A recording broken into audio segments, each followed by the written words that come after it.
बड़बिलवासी बहु प्रतीक्षित दाबी और स्वप्न पूरण होगाकू जाउछि। केन्दुझर जिला बड़बिलवासी बहु प्रतीक्षित दाबी और स्वप्न पूरण होगाकू जाउछि।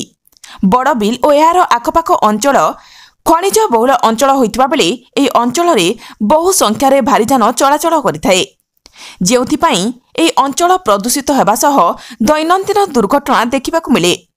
एसबुक एड़ाइबा पाई बाईपास और रिंग रोड निर्माण पाई समग्र बड़बिलवासी बहु दिनरू दाबी करि आसुथिले। वर्तमान एही दाबी पूरण हेबा परि मने हुए। एही कार्य आरंभ पाई सरकारक पक्षरु तत्परता देखा दैछि।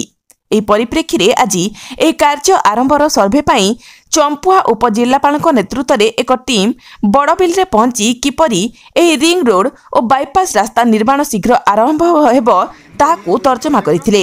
एही अवसर में उपजिल्लापाल और तांको टीम तदारक करी बड़बिल तहसिल कार्यालय पहुंचबा परे बड़बिलवासी पक्षरु स्वागत संबर्धना करबा सह मिठा खुआई निजर खुशी व्यक्त करथिले एवं उपजिल्लापाल मध्य उपस्थित लोकंक सह आलोचना करिथिबा देखिबाकू मिलिथिला।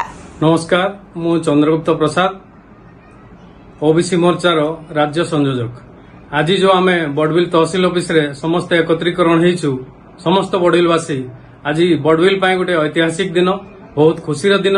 आमर ओडिशार मुख्यमंत्री माननीय मोहन चरण माझी जो प्रतिश्रुति देइथिले जे बड़बिल रे गोटे रिंग रोड हबो बाईपास, से प्रतिश्रुति आज पूरण होबाकू जाउछि। आज आमे बड़बिल जो आसीथिबा सब कलेक्टर महोदय एवं ओबीसीसी रो समस्त अधिकारी को बड़बिलवासी तरफ स्वागत करुछु।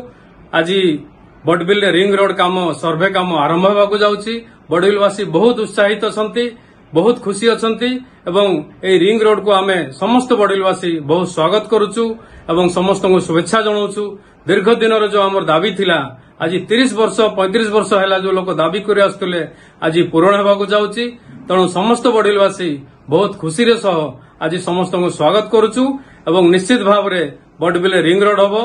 लोकंकर जो असुविधा होउछि स्कूल जिबा किमा मार्केट जिबा ए सब असुविधा दूर हबो एवं रिंग रोड हवा द्वारा ट्रांसपोर्टिंग मध्य बहुत सुचारू रूप से हेबो।